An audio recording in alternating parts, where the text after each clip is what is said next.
La privatisation aujourd'hui, ça serait la fermeture de nombreux kilomètres de lignes. Malheureusement, la vérité est là, il y a beaucoup d'endroits, beaucoup de régions françaises qui sont laissées à l'abandon aujourd'hui.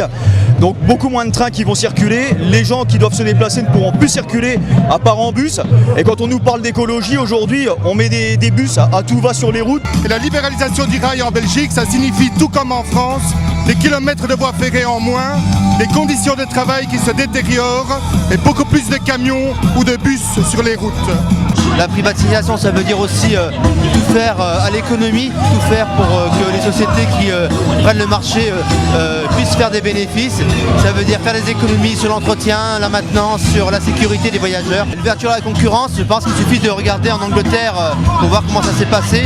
La privatisation, ça a été, en 10 ans, il y a eu 70 morts, à tel point que les gens ils n'en peuvent plus, ils ont réclamé la renationalisation du fer parce que c'est une catastrophe.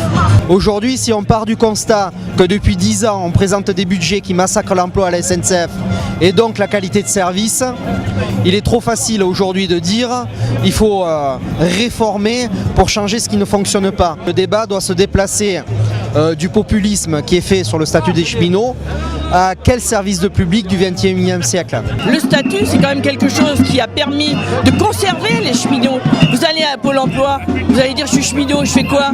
Mais vous faites quoi? Vous êtes capable de faire quoi? Il n'y a pas l'équivalent. Parce qu'à la SNCF, on a travaillé, on a formé nos agents, on a fait un déroulement de carrière à l'intérieur, ça a fait l'avancement salarial, il y a plein de choses qui sont dans le statut qu'on n'a pas l'équivalent à l'extérieur.